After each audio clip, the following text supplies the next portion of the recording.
What's going on, Internet? Iron Jordan here.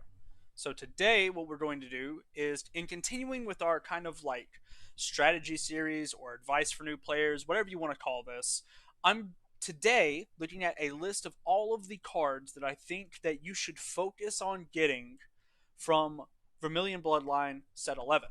This is basically just 18 of the cards that I think are the best in the set. Most of them are commons and uncommons. Some of them are rares, some of them are SRs. But these are the cards that I think that you should definitely have at least one playset of, as I think that they are generically good or very good in their archetype up to a point where you're going to miss out if you don't have them. So we're just going to run down the line. They're not in any particular order. I tried to import them in color order, but Shenron's Lair, as it loves to do, it mixed up the order. But I digress.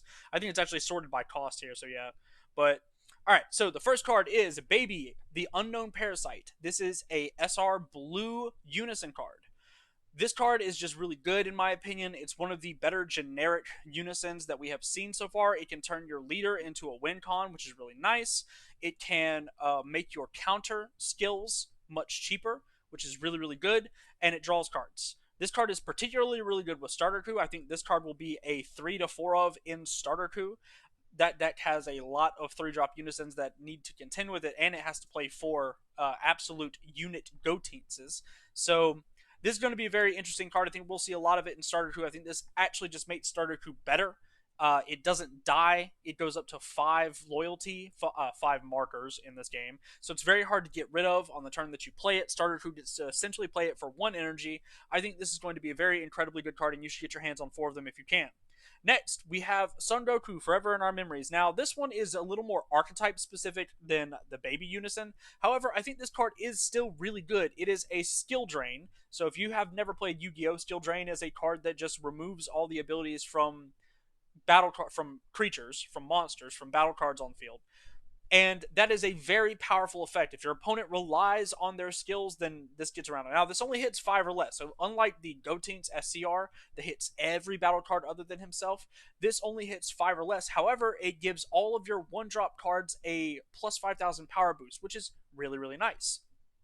So, obviously, the vanilla deck that plays it's the Gohan leader is going to love this card, but I think that there will be other strategies that end up really enjoying this card as well. So, I think that you should definitely try to get. It's a rare, so it's going to be easier to get. Get yourself a playset. It's going to be useful down the road. Next, we have Haru Haru Shun Shun's sister. Permanent during your turn. If you have a black unison card in play, this card gets plus 1,000 power and double strike. So it's a 1-drop 15k double striker that you don't have to take life for. Now, you don't get to get the card advantage from taking a life, and it doesn't help you awaken. But this card is very good. I think that this will be a staple in Vegix and other black decks that play unisons for a long time to come. Get you some of these. Shun Shun, Haru Haru Sister. This is a little weaker, but this essentially is a 15k blocker for 1 energy. So if you really need the defensive, capabilities, if you really need some extra defense, then this is a good card. So I don't think it'll hurt. While I think this is the least powerful card we've talked about so far, I think that it won't hurt to get you a playset of this card. Next, we have Baby, successor of the Tuffle King. This is one of my favorite cards from the set. This is one of my favorite commons out of the set. It is a 1-drop negate that plays itself. So it's essentially the same thing as Blue Roshi or Yellow Roshi back in the day. Red Videl from World Martial Art Tournament, I think is what she's from. But he has an auto as well. When he's played, you may look at the bottom card of your deck. If it's a mono blue card with a counter skill, you may add it to your hand. If you add a card to your hand, choose 1 card in your hand and place it at the bottom of your deck. Otherwise, return the card you looked at to the bottom of your deck. So, this card is incredibly good for any mono blue deck or any deck that plays mono blue counters, because even if you miss on this effect 9 times out of 10, the 10th time that you hit it, you're putting a Whis' Coercion or something like that into your hand. So I think this card is really good. I think this straight up just replaces the Blue Roshi from DB4, I believe he was. But yeah, this card is really good. On top of that, it's a baby, so it's searchable in a couple archetypes. So yeah, I mean, this card's just incredible. I think this is one of the more powerful commons in the set. You should definitely get multiple playsets of this one. Next, we have Oob, Power of Hopes. Now, this is really part of a color rotation, I can't remember what they're called in Magic, but basically an idea where each color gets a card of this type, and every single color, so it's not just the blue one. There's a green one, there's a red one, there's a black one, there's a yellow one. When you play it, you draw a card, and it's a blocker. You have to have a Unis on the board to get the auto, but that's still a pretty good effect. It's pretty solid. There are going to be lots of decks that want to play this. I think that in particular, I think that Gogeta will love. Sorry, not Gogeta. Vegito will love this card because Vegito wants to play blockers anyway. He wants to play one drop blockers anyway, and he's going to. They're typically cantrips for him, but this one draws a card when it enters, so it actually turns into a +1 for Vegito if you're playing the blue Vegito starter deck. So these cards are really good. That's why I picked the blue one because it's probably the best one, just because of the leader that gets the most out of it. But there are other really good ones as well. Next, we have Piccolo, a Bad Omen. Auto, add one card from your life to your hand. When this card is played, look at the top 7 cards of your deck. Play up to one yellow skillless battle card with an energy cost of 1 among them and shuffle your deck. This could be an extremely good tempo play for the new Gohan, I think, because you're going to be playing a 10k that might get up to a 15k if you have the Shenron Goku Unison on board. And this is just really good. It allows you to awaken. It puts a 5k combo piece on your field, so it's a 1-for-1 because you go even because you play this card out of your hand, so you go -1. You put the card into your hand, so you go +0. Then you look at top 7 and you play a vanilla. And the vanilla in Gohan, one of the best vanillas is the Higher Dragon, which is a pseudo combo, which is really, really nice. So this card is very, very good for that deck. I think that this is really, really good. The only thing that I hate about this is that it's not add up to one card from your life, so I think that makes it worse. But this card could also see play later down the road with other vanilla strategies, so I think you should definitely get a playset of this as well. Rebellion Hammer. This card I think is kind of insane, actually. Counterplay. If your leader card is black and you send 3 black cards from your drop area to your warp, if the battle card being played has an energy cost of 4 or less, is placed in its owner's drop area instead of being played. Permanent. If you have 12 or more black cards in your warp, reduce the energy cost in your hand by 1. So this, at worst, is a preemptive strike. It's at worst, it's a preemptive strike. It's a denial of hope. At worst, that doesn't have a specified cost. Now, your leader card does have to be black, and you do have to have cards in your warp and stuff like that, but that's fine. But it gets even better. If you have 12 cards in your warp, you can activate this for 1 energy. That's insane. I think this card is really good. I think that this will be a staple. If we ever see black mid-range come back, I'm not sure if Vegets and stuff like that will play it unless Vegets ends up playing mid-range. But if we see a black mid-range deck come out, then if Toa comes back, this card will be insane. So I think you should definitely get a playset of that. Here's another one. Super Saiyan 3 Son Goku Overflowing Spirit. It is a blue counter attack card. Counter attack. If your leader card is mono blue, negate the attack. Choose up to one of your blue unison cards in your unison area or drop area. Return it to its owner's hand. Then play this card. So this card is just really good. I think this is going to be very good in Baby because he wants to play less counters anyway. You can't reduce the specified cost. It's just always going to cost 2. But this is a 2-drop counter that plays itself as a 15k body and then plucks one of your unisons back to your hand. If you think your unison's about to die on your turn and you need it for the next turn, or if you have unisons in your drop area and you want to recur them, bam, this guy does it. This card is really good. It's a super rare, but I don't think it'll be super hard to get. So next we have another cycle. That's what they're called. They're called cycles. Another color cycle. This is Raditz Saiyan Youth. Auto, if your leader card is red, your life is at 4 or less, and all of your energy is red, when this card is used in a combo, it gets plus 10k combo power for the battle. Then you may choose one card from your hand, place it at the bottom of your deck. If you do, draw 2 cards. This is like the pseudo Paragus cycle. Every color has one of these. They're really, really good. They're extremely good for decks that have Overlord and Servant. Specifically, I think the Vegeta probably benefits the most from this because you can super combo, put a servant at the bottom of your deck, then activate the skill on the leader to play the servant, attack with the servant, and then put it on the bottom to draw a card. So I think that these are really, really good. They are pseudo Paragus combos. They are maybe a little worse than Paragus, but they also don't send cards to your warp, so they can also save you from decking out because they do put a card at the bottom of your deck. So there's a lot to love about these, but there's a lot that's kind of iffy because, again, if you're playing dual color, you're going to have a hard time with this because you have to have all the same colored energy, or all your energy has to at least be one color. So if you're playing blue-yellow, you can play the yellow super combo, but all of your blue energy has to be dual colored blue energy or dual colored yellow energy. So it's a little hard to get around it, but at the same time, we're in the meta where most of the decks that are tier are monocolored anyway, so dual colored decks are not really in the meta at the moment. So I think that these cards are great. They're fantastic. They are an interesting spin on super combos, and I really like them a lot. Next, we have Ice Shinron. This is another one. It's another one of the cards like the Goku, where it's a little more archetype dependent because this is essentially a cantrip for any of your little eggs, the little 1 star ball egg cards. If you're playing the Dark Dragon archetype, but it's a really good one for it. I think that this card is a easy four of. It's just additional copies of all your Dark Dragon balls, the little 1 drop battle cards. And so I definitely think you should try to get a playset of this, especially if you want to play that archetype. This is another one like the Goku that I think it's iffy. You don't absolutely have to have this card, but it's very good, so I would suggest you do it. Gotenks.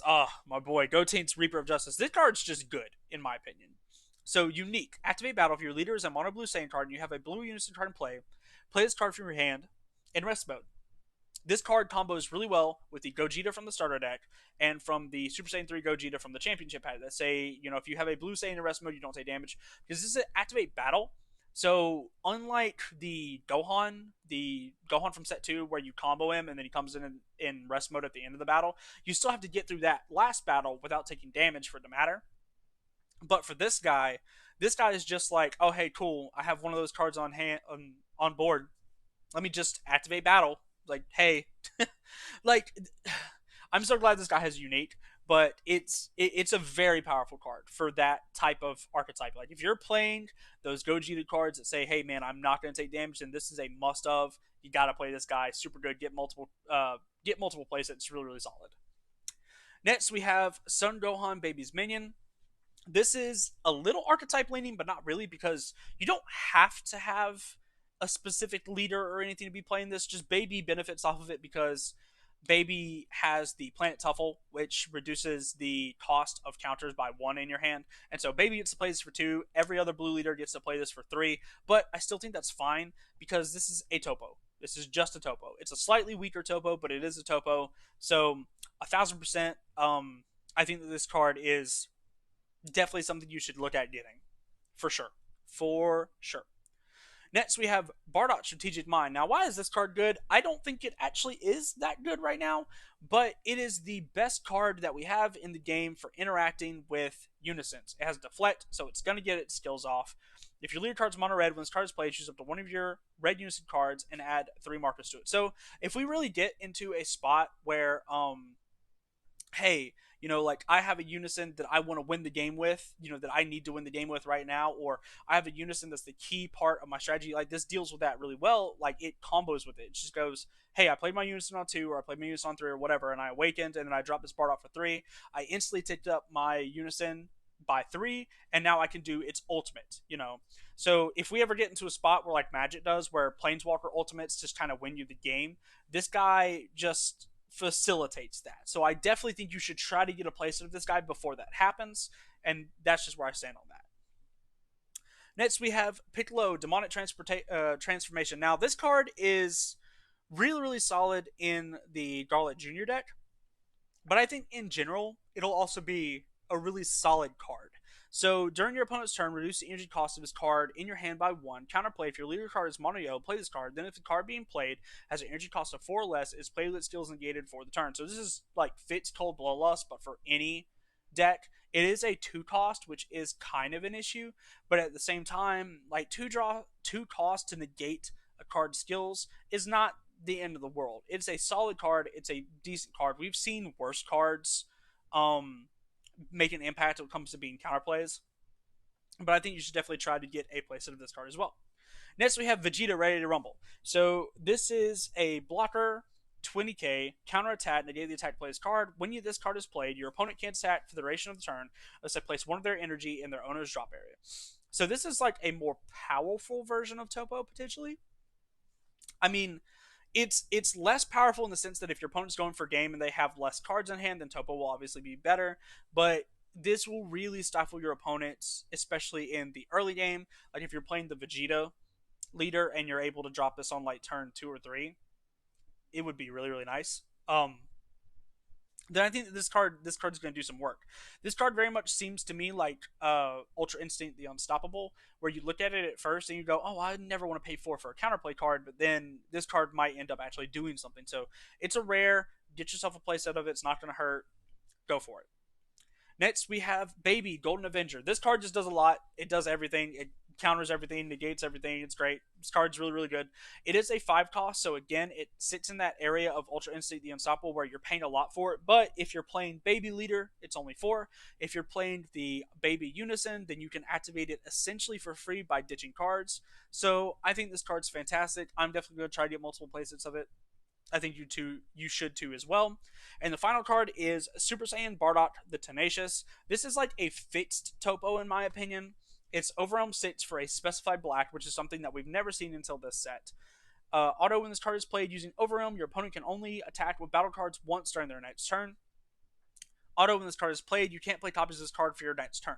So it's a more fixed version, a more fair version of Topo, because it does let you turn off your opponent's turn the same way that Topo does. But A, they see it coming, so they can play around it a little bit easier. And B, they know that there's no way that you're going to play that card on the next turn, so they'll have free reign. So it's a little more fair, a little more balanced version of Topo, in my opinion, where it's still really incredibly powerful. I think this is a mandatory 4 of in most black decks, specifically ones that are going to be mid-range. So the decks that are playing this are probably also going to play Rebellion Hammer. But who knows? We'll see. But yeah, guys, this is the list of cards that I think that you should definitely get your hands on when it comes to getting playsets of. These are just generically good slash very important to their archetype cards that, hey, maybe look into getting. I don't think most of these will be hyper expensive. Maybe some of the Unison, some of the SRs. Like, I think the most expensive card that it's going to end up being is this Baby over here because it's very generically good. And so I think this one might hold a little bit of a price tag, but other than that, most of this stuff is commons, rares, and uncommons. And the SRs that I chose, I don't foresee being super expensive, except maybe the Baby. It really depends on excuse me, it really depends on how good the Baby deck is. But then again, they didn't ban Koitsukai, so I can't really see Baby doing a lot in competitive play. But that's the video. If you guys enjoyed it, leave a like, comment, subscribe. We'll talk about what you guys thought about in the video down below. I'm going to keep making Dragon Ball content for you guys because I know that some of you enjoy it, at least. But I appreciate it. I hope you guys have a wonderful day.